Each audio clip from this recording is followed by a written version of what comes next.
In this lecture, I want to take up a question that becomes unavoidable once we say that the eternal Son truly became man. If Christ is fully human, then he has a real human mind. He does not merely appear to think humanly. He does not merely borrow human language while operating only with divine consciousness. The incarnation includes a true human intellect. That means the question of Christ's knowledge is not a side issue. It touches Christology, salvation, scripture, and spirituality. If we deny real human knowledge in Christ, then his humanity becomes thin or incomplete.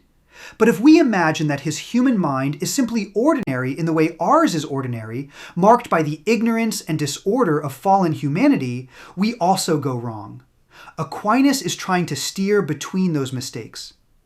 So the task in this lecture is to explain how Aquinas understands Christ as possessing a real human intellect, and yet as possessing that intellect in a way fitting to the incarnate Word. The point is not to indulge curiosity about Jesus' psychology.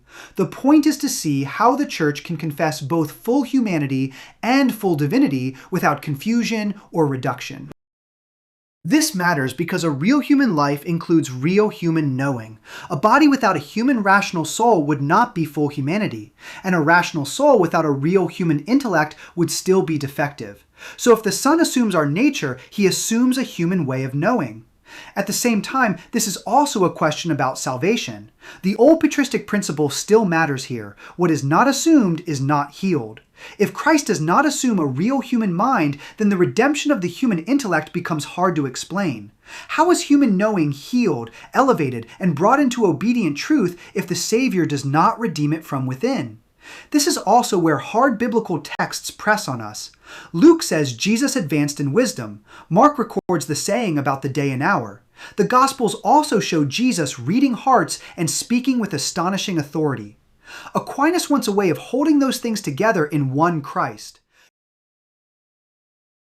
The first thing Aquinas would insist on is that we cannot discuss Christ's knowledge unless we keep the basic Christological grammar straight. There is one person, or hypostasis, in Christ, and that person is the eternal Son. There are two natures in Christ, divine and human. The natures remain distinct, and the person is one. Now, knowledge belongs to a nature through its powers. A divine nature knows divinely, a human nature knows humanly. So when we ask about Christ's knowledge, we are not asking whether there are two Christs thinking in parallel. We are asking how the one person of the Son knows according to both natures. That distinction matters because Aquinas never imagines a divine Christ standing next to a human Christ. The subject is one. But because the natures are really distinct, the modes of knowing are also really distinct. Aquinas distinguishes three kinds of created human knowledge in Christ's soul. First, there is beatific knowledge. Second, there is infused knowledge. Third, there is acquired knowledge. These are all human modes of knowing. They do not replace the divine knowledge proper to the Word in his divinity. The requires to preserve several truths at once. He wants to preserve the fullness of grace and union fitting to Christ. He wants to preserve Christ's role as revealer and teacher. And he wants to preserve the reality of a genuinely human life lived in time, through the senses, in the conditions of embodied existence. So instead of flattening everything into one undifferentiated idea of knowledge, Aquinas carefully asks what perfections belong to Christ's human soul because of union, what perfections belong to it because of grace, and what operations belong to it because it is a truly human soul. Beatific knowledge means that Christ's human soul beholds God immediately. Aquinas regards this as fitting to the soul united to the Word. The human soul of Christ is not left in darkness or distance from the Father. It is brought to the highest created fulfillment. This matters because it means Christ does not merely infer or suspect the Father. His humanity is not spiritually blind and slowly feeling its way toward God. As man, Christ has direct and blessed knowledge of God. That does not abolish his humanity, it perfects it. A common misunderstanding is to think that beatific vision would make Christ incapable of suffering. Aquinas does not think that. Beatific knowledge perfects the soul, but Christ still assumes passibility, bodily weakness, hunger, weariness, sorrow, and death. The passion is not unreal because Christ's soul is blessed. Rather, the passion is the suffering of one whose humanity is utterly ordered to God. Aquinas also says that Christ's human soul possesses infused knowledge. This is created knowledge placed in the soul directly by God. It is not divine omniscience. It is still a created perfection. But it does mean that Christ's human soul is furnished with knowledge fitting to his mission. This helps Aquinas explain how Christ teaches with authority, judges rightly, and reveals the Father without having to be imagined as slowly discovering by experiment the truths he has been sent to make known. Christ as man is not a merely religious seeker who gradually stumbles into the mystery of his own vocation. So if beatific knowledge emphasizes the soul's perfect relation to God, infused knowledge emphasizes the richness and fittingness of Christ's human intellect for the office he bears as teacher, prophet, priest, and savior.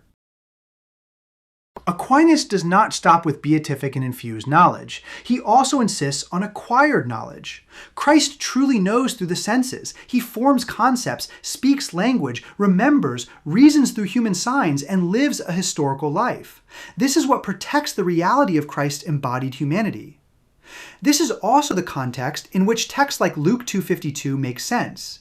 When Scripture says Jesus advanced in wisdom, Aquinas does not dismiss the statement as empty. He takes it seriously. Christ truly lives and learns humanly. He does not merely simulate growth. His human life is not theatrical. At the same time, Aquinas does not mean that Christ grows by passing from error to truth in the way we do, or from sinful ignorance to enlightened understanding. Christ's acquired human learning is real, but it exists within a human soul that is already uniquely ordered by grace and union. Here, Aquinas makes a distinction that is pastorally important.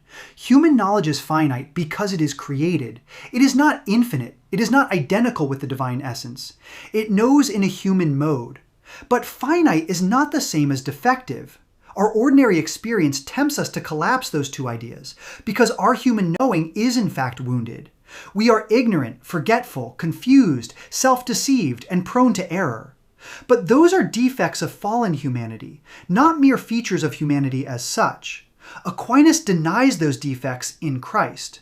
Knowledge is finite because it is genuinely human, but it is not ignorant in a privative or sinful way. That distinction is the key to avoiding two opposite mistakes: denying Christ a human mind on the one hand, or reducing him to fallen ordinary consciousness on the other. When we come to difficult texts, Aquinas wants them read within the whole mystery of Christ rather than isolated as weapons against it. Luke 2:52, as I said, can be read in light of acquired knowledge and real human development. Christ truly lives in history and manifests wisdom humanly. 32 is the famous hard text. Aquinas and the broader tradition refuse to turn that verse into a denial of the Son's deeper fullness. The text must be read in a way consistent with the unity of Christ and the fullness of what the incarnate Son has come to reveal. The tradition often interprets the saying in relation to what Christ does not disclose or is not sent to reveal, not as though the Word were simply ignorant in himself. At the same time, the Gospels also portray Christ as knowing what lies hidden in hearts, and as speaking with a penetrating authority that exceeds ordinary human learning. Aquinas' account lets those strands stand together, rather than forcing one to cancel the other. At this point, we can state the heart of the matter very simply. The same Jesus Christ knows as God and knows as man. As God, the Son possesses uncreated divine knowledge. As man, the Son possesses created human knowledge, beatific, infused, and acquired. There are two personal centers, one divine and one human. It means that the one person operates according to both natures. Aquinas is remarkably consistent about this. Every time Christology becomes confusing, his answer is to ask again, who is the acting subject, and according to which nature is this being said? That is why we must never imagine a merely human Christ beside the eternal Son. The subject who learns humanly is the same subject who is eternally from the Father. This doctrine matters because salvation is not external. Christ does not save us from the outside as though he were only pushing moral instructions toward humanity. He saves from within by assuming what we are and healing it. That includes the human intellect. Christ is not only the one who tells the truth, he is the one in whom human knowing is perfectly ordered to truth. That means the redemption of the mind is not an afterthought. The Christian life of study, contemplation, doctrinal formation, and catechesis belongs within the mystery of salvation. So when Christians seek wisdom, seek understanding, and seek to think with the church, they are not doing something accidental to discipleship. They are participating in a human good that Christ has assumed and sanctified.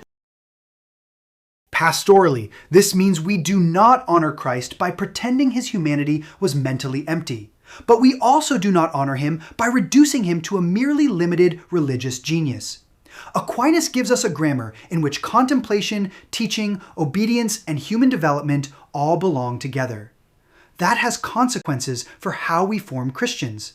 It means prayer and study should not be treated as enemies. It means growth in wisdom is not opposed to sanctity. It means the formation of the mind is part of the formation of the disciple. In Christ, human knowing is not abolished. It is healed and perfected. And because it is healed and perfected in him, it can begin to be healed and perfected in us. The readings for this lecture should begin with Summa Theologiae, Tertia Pars, questions 9 through 12, and then the Catechism, paragraphs 470 through 474. Read them slowly. Notice how carefully Aquinas distinguishes the modes of knowledge without ever multiplying persons. Is this: Intellect is real, created, finite, and perfectly ordered. The same Son knows divinely and humanly. If we keep that clear, the gospel becomes more intelligible, not less.